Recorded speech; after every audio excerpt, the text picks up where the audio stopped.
The 2026 Iowa State Fair runs from Thursday, August 13th through the 23rd. And today we've got a preview of sorts. Later in the hour, a new documentary tells the story of the people who charge you to park on their lawns near the fairgrounds. It's called Parkers. I'll talk with filmmaker Shawn Hicks. But first, we are going to meet some gifted state fair competitors. Pie maker Marcia Miller will be here soon. She has turned her blue ribbons into a major fundraiser for an animal rescue.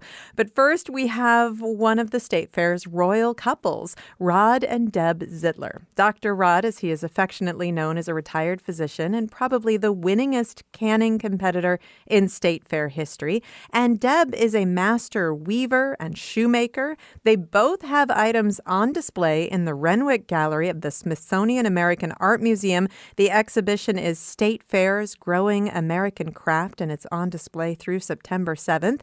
And they are with me now. Hello. Hello. Hello. It's wonderful to have you both here. And Deb, actually, you led the way with entering items into the State Fair. How did this start for your family? Well, I got into weaving because Rod thought we should buy a loom, and I actually went to buy one without asking me. But then he did come ask me, and I agreed to buy one without knowing anything about weaving. But then I got hooked on it. He didn't, even though originally I think he thought we would both weave. And so I started weaving, and about a year or so after I started weaving, I realized that I could enter the fair and perhaps, have my things on display and win some ribbons and things like that. And had you been State Fair fans before that? Did you go regularly? We went pretty much every year. Okay. All right. So this was just kind of a new way to engage with and enjoy the fair. Yes. And then you started winning. Yes. I didn't always win, but I have won a number of best of shows and a number of sweepstakes awards and, blue ribbons and things. Nothing like the amount of ribbons he wins.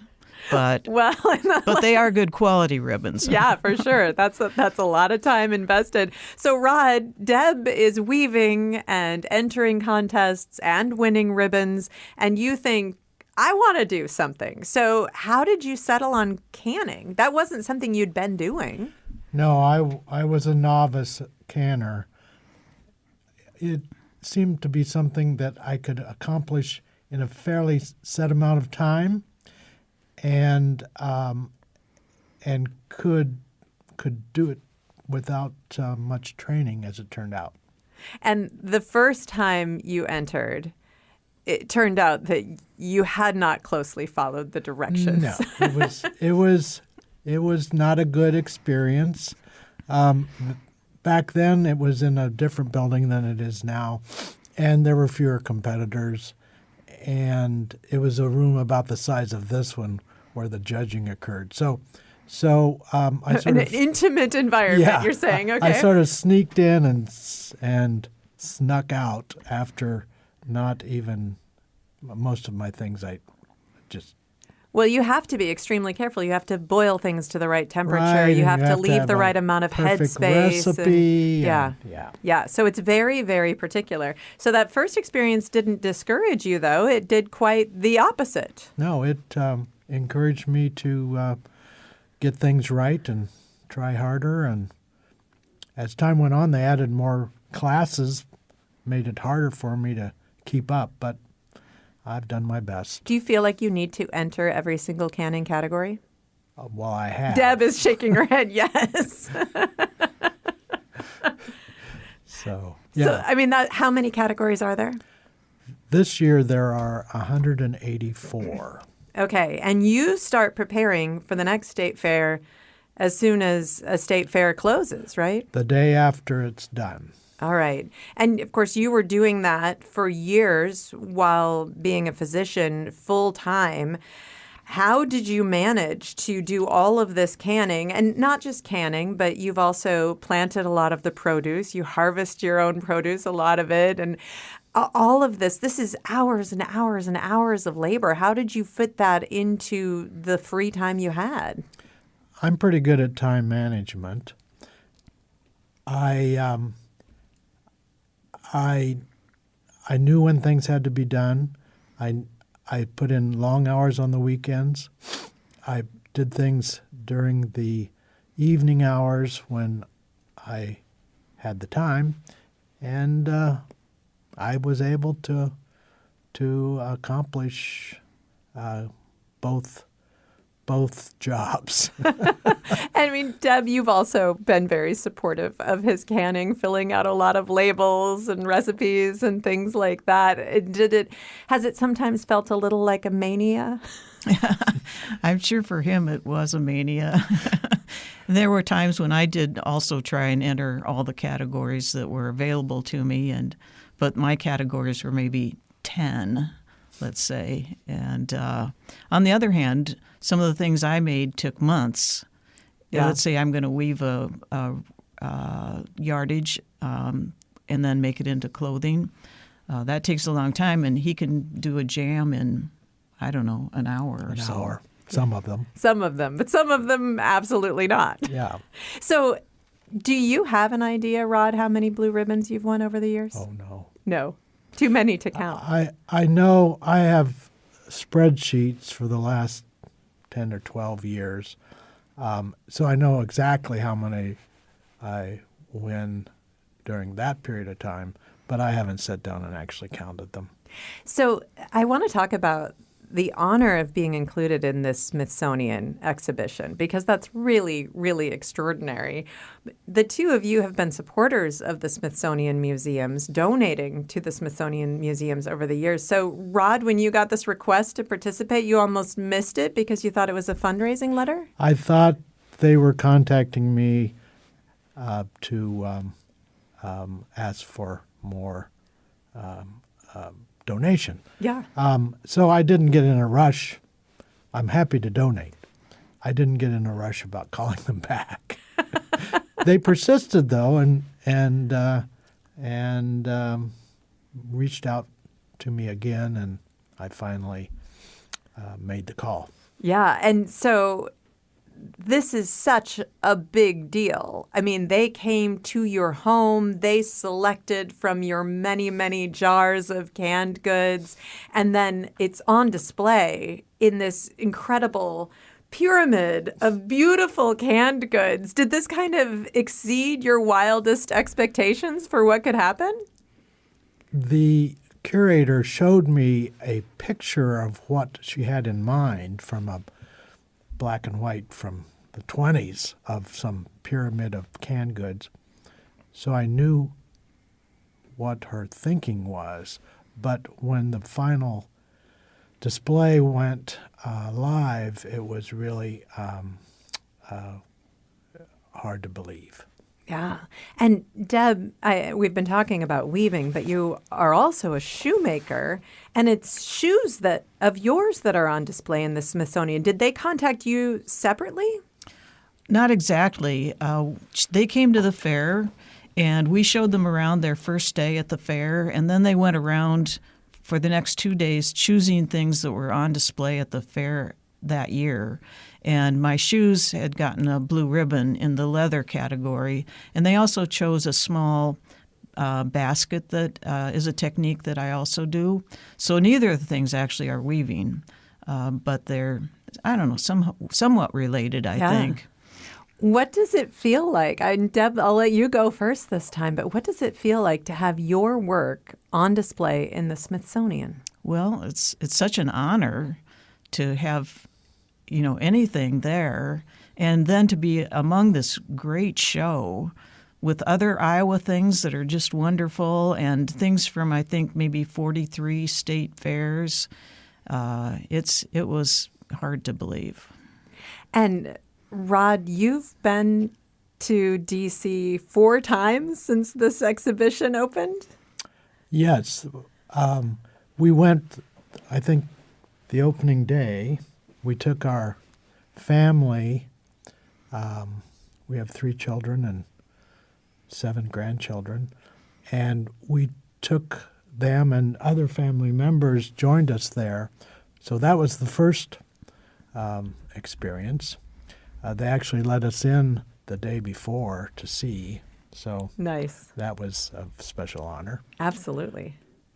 And then they had an official opening ceremony where they honored the artists, as they call us. We went to that, and then a couple more times I've been back. So Wow. it's a wonderful exhibit. Yeah, really an extraordinary honor as well. And now we are a week and a day out from the fair, but I know canned goods arrive early. Are you ready, Rod? Yes, they're all in boxes, all in order, from the pickles to the last division is marmalades. And we'll sit down on Saturday and start putting the little labels on the lids and affixing the entry tags. And then we have them all in order, so when we go to the fair, there's no picking and choosing. It's just down the line. Right. Deb, are you ready?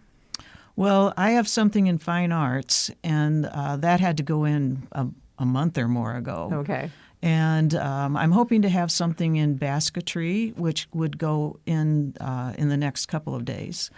But I have fewer things this year than average. It's been a tough year health-wise, but I'm glad to see you're both here and doing well. And I hope you have a wonderful time at the fair. Even if you're not feeling well, you go to the fair. That's the Zeitler family motto. Yeah, that's it. All right. Well, thank you both so much. And again, congratulations on being recognized by the Smithsonian. That's truly extraordinary. Thank you. Thank you. I have been talking with Dr. Rod and Deb Zeitler. Dr. Rod is perhaps the winningest canning competitor in state fair history. Deb is a master weaver and shoemaker. They live in Iowa City, and they both have items on display in the Renwick Gallery of the Smithsonian American Art Museum.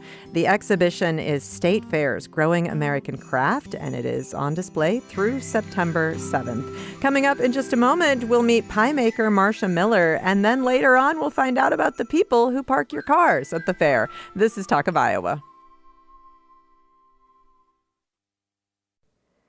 It's Talk of Iowa from IPR News. I'm Charity Nebbe. The 2026 Iowa State Fair runs from Thursday, August 13th through the 23rd. Today, we're doing a little bit of a preview. Coming up in 20 minutes, we're going to find out about a new documentary that tells the story of the people who charge you to park on their lawns near the fairgrounds. It is called Parkers, and I will talk with filmmaker Shawn Hicks.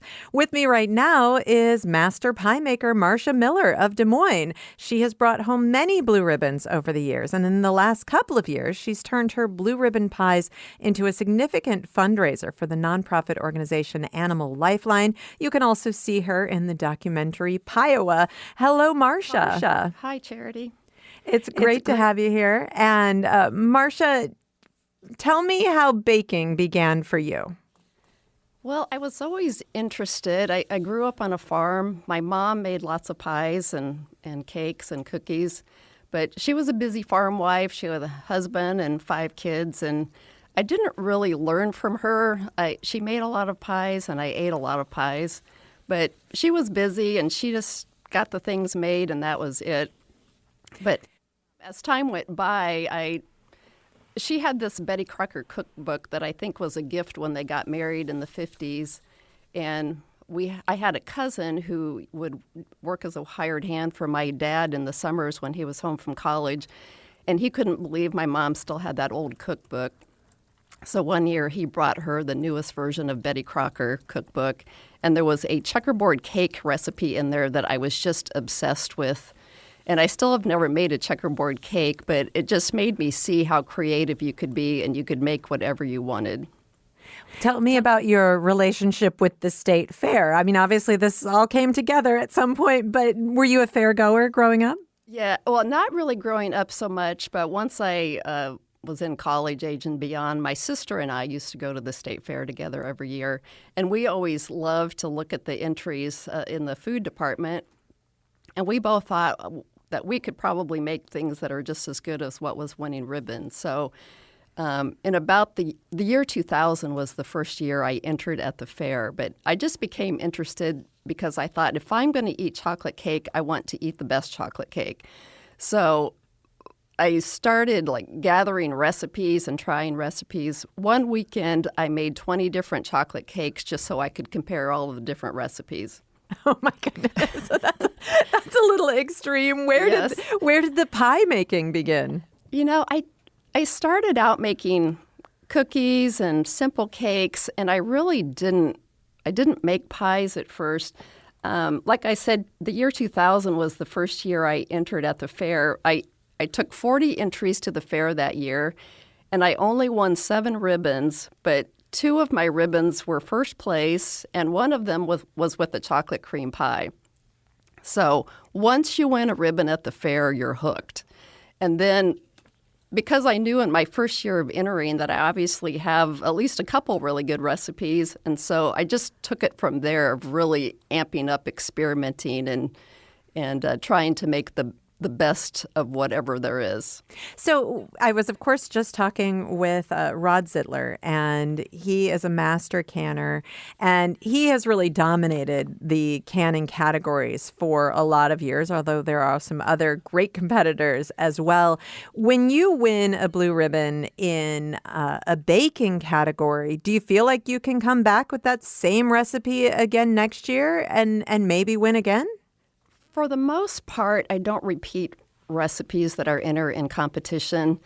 In fact, this year I have 10 brand new pie entries that are brand new recipes I've created since last year's fair ended. And I heard him say that his planning for next year's fair starts the day after the fair ends. And that's exactly what I do too. I come out of the fair with my head just full of new ideas. So what inspires you at the fair? How does that happen? I guess it's the competitive spirit, and you kind of see things, or when you're watching judging, you kind of just get ideas. And I am very busy with experimenting, especially during the first 2 or 3 months after the fair ends. Why did you zero in on pie? Well, I didn't really routinely make pies. In fact, it was several years into my fair competing, and I really wasn't still making pies. Somehow or other, I kind of got more interested in pie making.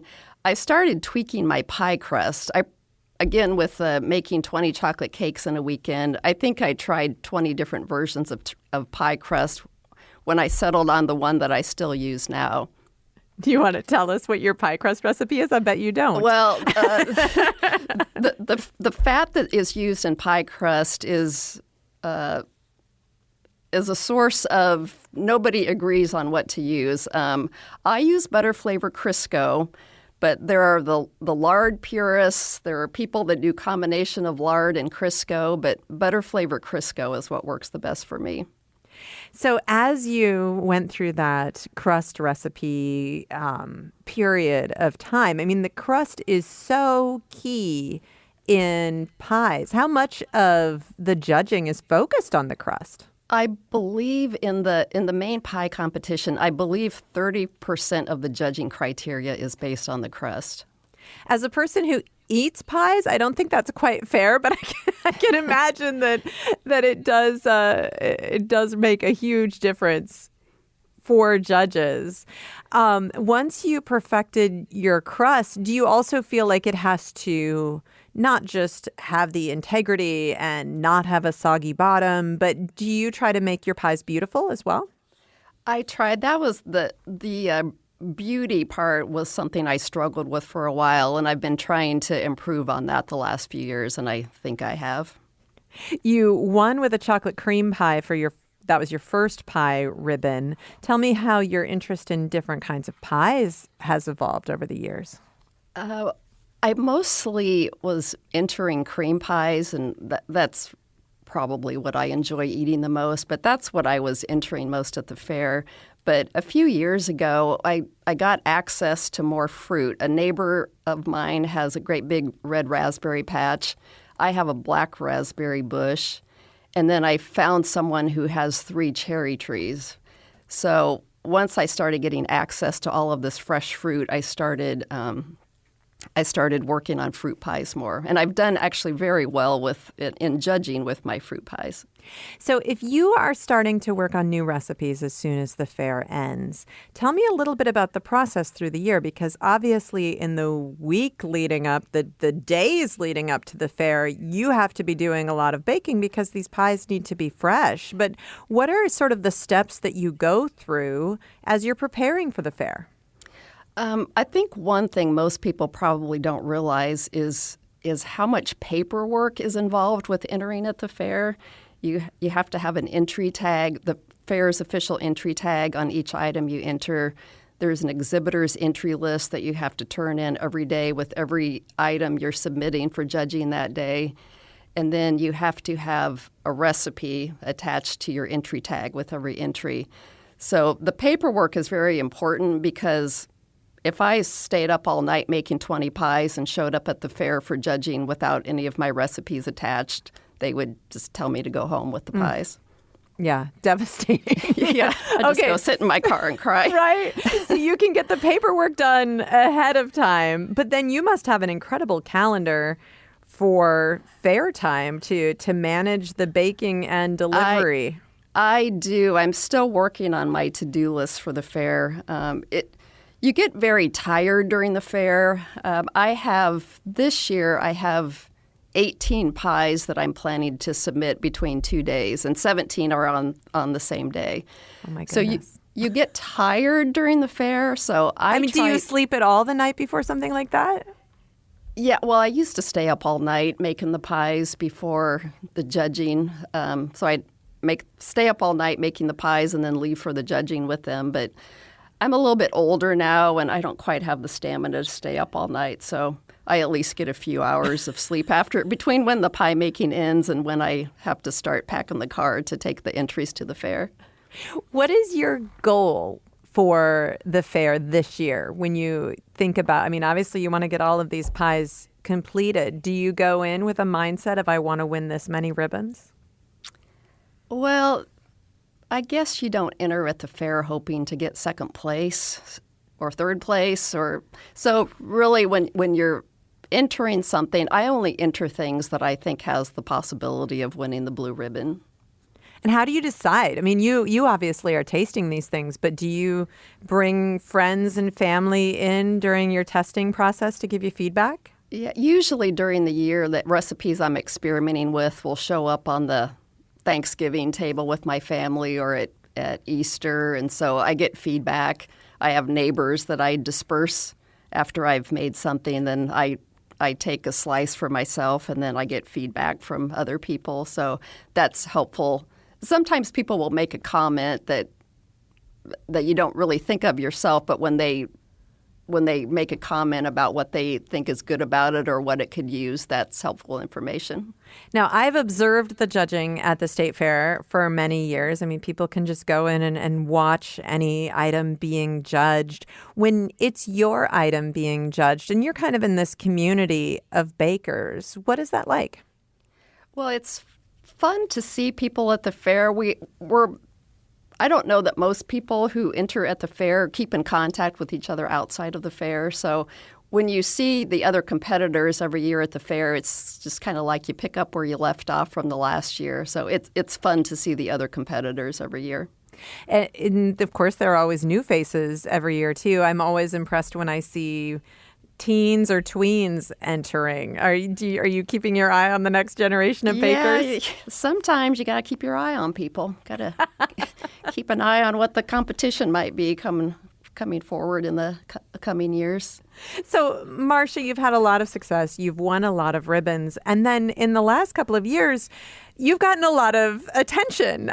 You were part of Beth Howard's Iowa documentary. You were also written up in Axios by your neighbor, Jason Clayworth. With the red raspberry patch. Right. What? How did you react to that? I'm sure you weren't expecting it. No. Well, I knew Beth in 2023. Beth Howard, I knew was going to be filming in 4 different towns on Ragbri, and I do Ragbri, and since Ragbri is all about pie, I put my pie ribbons on the back of my bike bag and that I've won from the previous fair. And so that's always a great conversation starter. Everybody is always very happy to talk about pie. But in 2023, I met Beth in Quimby, Iowa, where she was filming on the first day of RAGBRAI. And we just briefly chatted. She took a picture of me and with my pie ribbons on the back of my bike. But I think she probably thought she would never see me again. I think I probably thought, there's no way this lady from Ottumwa, Iowa is actually going to make a film about pie. Well, then she came to the state fair 2 or 3 weeks later and filmed the main pie competition. And I had a really good day in pie judging that day. I brought 18 pies for judging, and I won first place with 12 of the 18. Oh, my goodness. So she was paying attention to me. Suddenly a star was born, right? She remembered me. And then she ended up coming over to my house the last day of the fair that year because I was entering a lemon meringue pie contest. So she came over to my house and filmed me making the pie. And then she rode with me out to the fair just to document the whole process of making the pie, getting it to the fair, checking it in, and then watching the judging. Oh, wow. And now, why were there blue ribbons on the back of your bike, Marcia? Just because RAGBRAI is all about pie. And otherwise, they're just shoved in an envelope for the rest of the year, so I air them out on RAGBRAI. Nice. I love that. Just also in the last couple of years, you have taken your winning pies and turned them into a fundraising opportunity. Tell me about that. I did. Also in 2023, I had so many entries at the fair that year. Like I said, I brought 18 pies alone on just one day. And so in the past, I've either brought the leftovers to work or I've given them to people. It's just like I just need to get rid of them so that I have room for the next things I'm making. But I also knew that these items had value. And so in 2023, I advertised the leftover cakes and pies. So these are ones that have been judged. There are slices missing. But I advertised them on my neighborhood Facebook page for a donation and pledging that the money would go to Animal Lifeline Shelter of Iowa in Des Moines. And everything sold like hotcakes, sold very quickly. And then I made $445 with what I sold out of my house. And then Jason, my neighbor, he ended up contacting Animal Lifeline's fundraiser and suggested that they advertise or auction off that lemon meringue pie I was going to make on the last day of the fair. And they ended up being so happy that I was donating this money to them that their board of directors ended up donating $500 for the leftover lemon meringue pie. Oh, my goodness.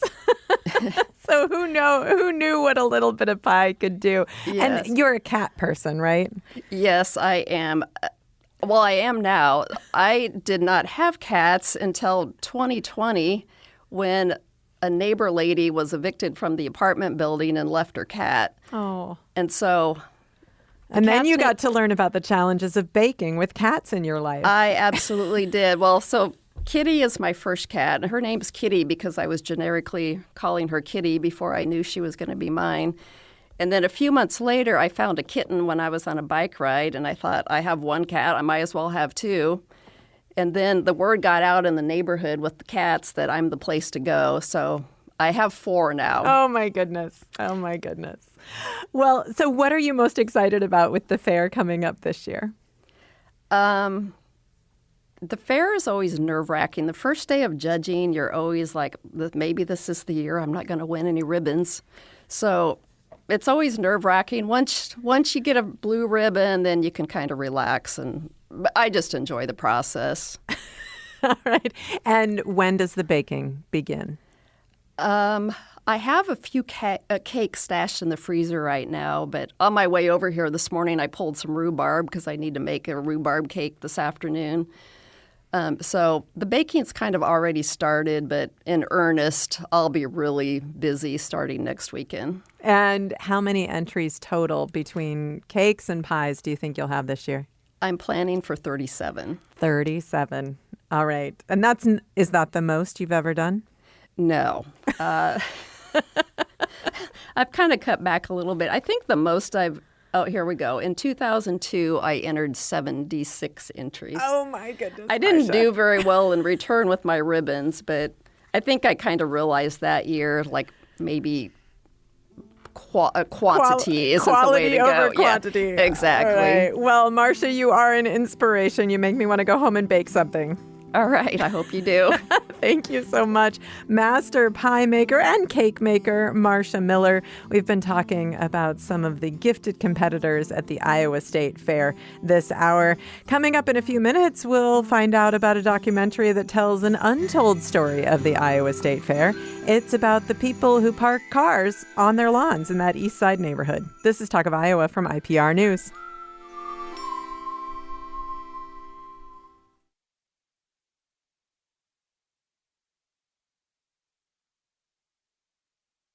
It's Talk of Iowa from IPR News. I'm Charity Nebbe. When you go to the state fair, you have an important decision to make right off the bat. Where are you going to park? There are a whole bunch of East Side residents who would really like you to pay them so you can park on their lawn. These entrepreneurs have inspired a new documentary. It's called Parkers, and it's the first film from East Side native and filmmaker Shawn Hicks. Parking in the neighborhood can feel a little like the Wild West. And here's a clip from the film where we hear Isaac, who has sold parking during the state fair for over 20 years. He talks about why he chooses to carry a weapon. A neighbor just a couple blocks down, two gentlemen at the end of the night kicked in his back door. Both of them were armed, and they proceeded to assault him to the tune that he had to spend days in the hospital. I wear the firearm for the simple fact that we are dealing with a lucrative cash industry. We are dealing with people that I've never seen before. I know these 15, 20 people and the kids around my circle, but I don't know any of these other people. That is a clip from the documentary Parkers. There will be screenings at the Fleur in Des Moines on August 29th and September 5th at 7 p.m. You can find more information at parkersmovie.com. And filmmaker Shawn Hicks is here with me now. Hello, Shawn. Hi, Charity. Thank you so much for having me here. Well, thank you for being here. And this is your first documentary. What gave you the inspiration to make your first film about the people in the neighborhood who park cars? I grew up in Des Moines up until high school, and then moved to a small town south of Des Moines, Osceola, Iowa. But growing up on the east side, my father lived right across the street from the fair, and occasionally he would park cars. Didn't really like the hassle. Once he would do it and then decide not to do it the next year. So I knew of yard parking and knew of the stories and the things that can take place. And then I think it was exactly 2 years ago, I was having lunch with some friends, and we were having a conversation, and we were just kind of sharing parking stories. And she had told me a story about her mother back in the 70s whose parents did not want her to park cars in the yard. And the parents went away, and the kids needed money to go into the fair, and so they parked a bunch of cars in the yard. And then the parents came home to a bunch of people wondering where their car keys were.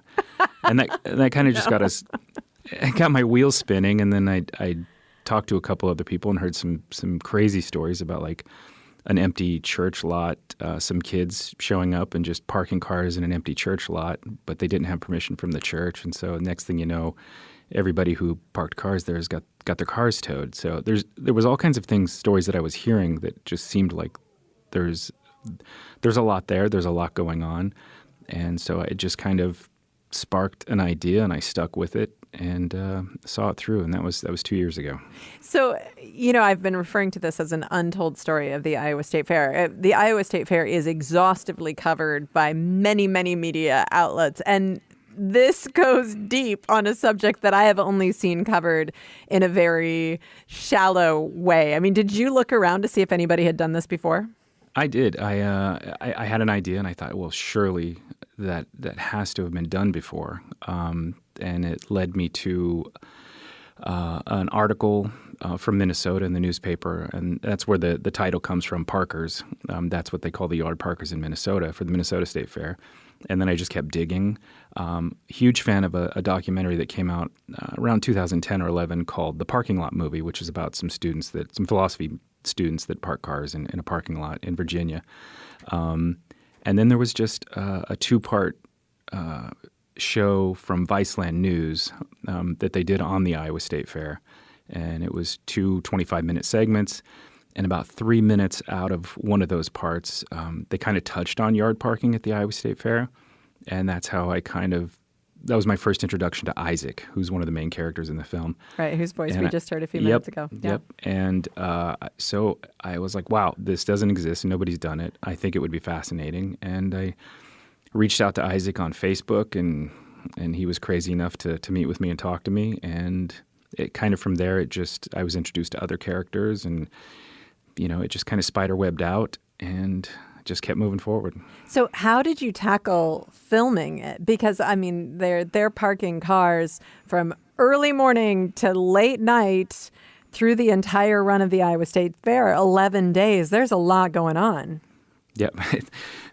Anytime somebody says 11 days, there's a quote from the film where 11 days is 11 days. And it's exhausting. I don't know how the Parkers do it. I don't know how we did it.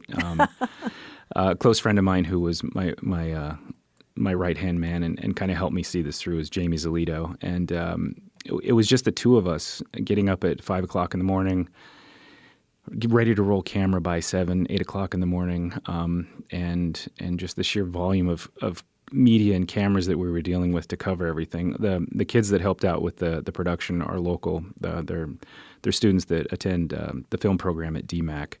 And I mentor them, and I had a good group of kids that I felt could handle this. But one of the things I said to them going into this was like, we're treating this like a wildlife documentary. I have no idea what we're going to capture. We're just going to be there and be ready for anything. So basically the shoot consisted of 3 main cameras running around, one for interviews, one on a gimbal to kind of capture anything moving, and then just a B-roll camera running around mainly just to catch people going to the fair or interesting shots. And then on top of that, we had 4 other smaller cameras that were set up in specific locations. And not to mention, each character in the film wears a microphone all day long and just captures all the audio. And we just kind of were trying to throw a very large net and catch what we could. And in the end, we ended up with 160 hours of audio and 130 hours of video. Oh, my goodness. So it's difficult to, I mean, it's just a lot of stuff happening for 11 days. And I can imagine that it was difficult to sort of find a narrative. And I mentioned it feels a little like the Wild West. And you caught a really nasty fight that went on. I mean, the cops are called more than once. There's a lot of yelling. There's a lot of swearing. Was it somewhat tempting to sort of lean into that and sort of go the reality television route? Not tempting at all. I mean, from the beginning, that's a story I didn't want to tell. The through line for me on this has always been, you come to the fair, you park in a yard, you kind of see it as transactional. And I think the mistakes, and I certainly did too, you see the people parking cars in the yard and you kind of look at them as though they're a part of the fair, almost like they're not employees of the fair, but you could just kind of treat it as a transaction, and you'd park your car and you go in and you enjoy the fair, and it's just part of a bigger thing. The through line for me was always looking past that and seeing the people that are parking cars in their yards as a neighborhood, as a community, and looking past. You see Isaac with a gun or Stephanie with a gun, and it's intimidating. And first blush, you're like, oh, this is crazy. This is the Wild West, and I don't know that I want to have anything to do with it. But at the same time, this is their neighborhood. This is their community, and they take great pride in welcoming you into the neighborhood. They don't see it as a parking lot. They see it as this is their neighborhood. They're welcoming you as Iowans. Come join them, and they'll take care of you. And that was always the through line for me, in that from the surface, you can look at it and I like to think of this thing where we all have the same thing in front of us. What we're seeing, we all see the same thing, but how you choose to interpret it is really up to you. And I really like the idea of the through line being what you see on the surface is not what's actually there. And I wanted everybody to see these as real people and a real community and a real neighborhood. So one of the things that I found really interesting, I mean, they're not part of the fair, but they are part of the fair. Yeah. And a lot of the people who are parking cars feel like they're part of the fair. They feel like they're supporting the fair. And I think someone even says, oh, they wouldn't even be able to have the fair if it weren't for us. But I found it really interesting that a lot of the people who build their lives around the fair and parking cars don't even go to the fair. That was kind of interesting to me. Yeah, it's this. One of the things I discovered too is I started looking at everybody that parks cars at the fair is its own ecosystem of, like, I started looking at them as though they were like fishermen or just a specific group of people that have this generational thing where they do it, they teach their kids to do it, their kids teach their kids to do it, and it's just this event that takes place. It's like a harvest, and it happens once a year, and that's kind of, that's how they treat it. They see it more about community, and for a lot of people, this is like family reunions. It's the one time a year where everybody gets together, and they meet with friends they haven't seen in a long time.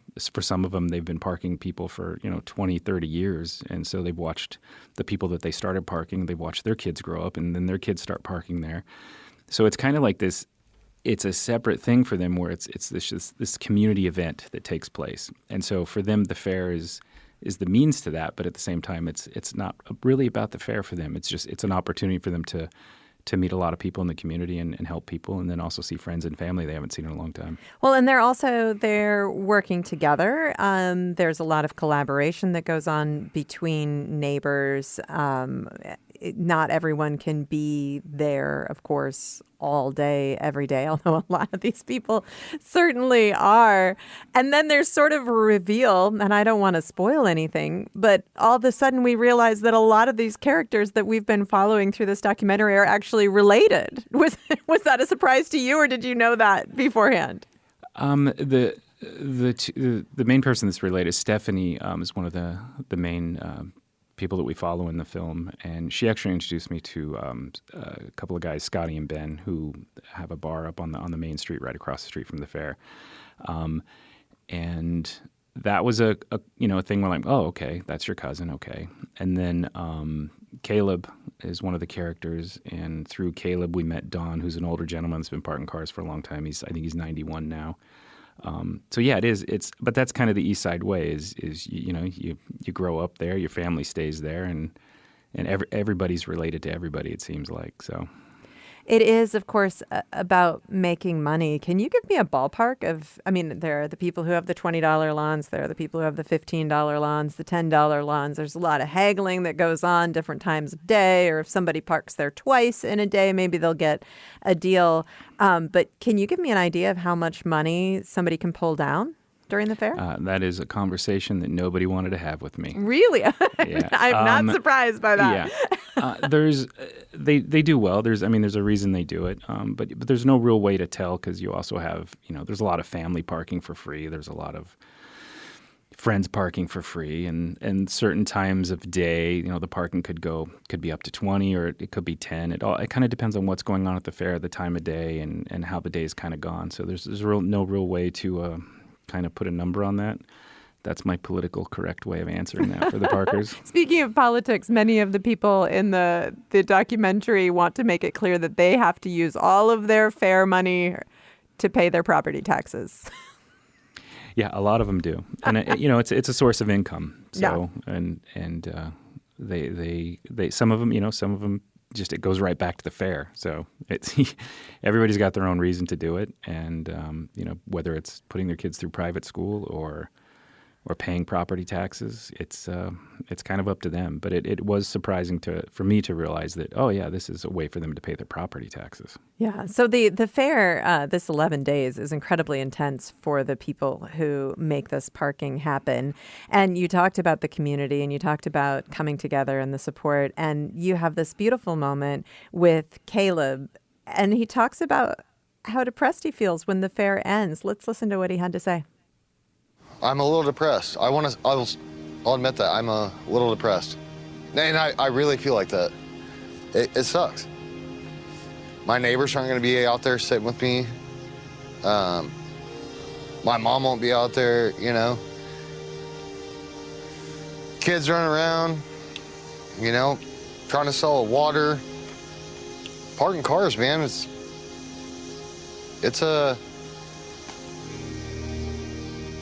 You know, it's just a thing, you know? And it's even better when you got good neighbors. You know, we're all in this together. All help each other out. You fill up, I'll fill you up. You fill up, we're filling them up. Guess what? What are we making for lunch? Okay, catfish, walleye, crappie for lunch. All right. What are we doing for dinner? Lamb? Oh, next night, Dustin's got chicken lollipops on the smoker. Like, you can't get a community like this.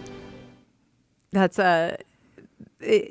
just a really heartfelt moment in the documentary. And I could see people coming together throughout the film, but to hear Caleb put it into words like that and his awareness of what this means to him and how rare it's become, that's a really powerful moment, Shawn. Yeah, it worked out really well. And Caleb was very easy to talk to. I mean, he was welcoming. And that's the other thing, too. Everybody trusted me to put a microphone on them and forget, that they were wearing a microphone, and they trusted for me not to do the reality TV show thing. But Caleb was really easy to talk to, and he's he wears his emotions on his sleeve, so he'll really tell you how he feels about things. And listening to it's the first time I've actually just listened to it instead of watching it. And one thing I do want to point out is the emotion also comes from a score done by my really good friend Misha Piatigorsky, and he did an amazing job with the score. And just sitting here listening to Caleb's quote with the music, it's pretty emotional. So there's a lot going on there. Yeah. Have you already shared the film with the people in the neighborhood? Yeah, we had a couple of screenings. It feels like a month ago, but I think it was not this past weekend, but the weekend before. And we had 2 nights of screenings with a Q&A with the Parkers. Most of them were there, and it went very well. They received it really well. I think they all really loved the film. Nice. So as you're showing this to the greater world, I mentioned you've got screenings coming up at the Fleur.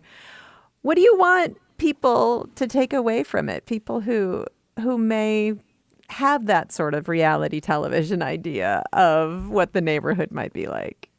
I think you just need to look at it like, these are real people.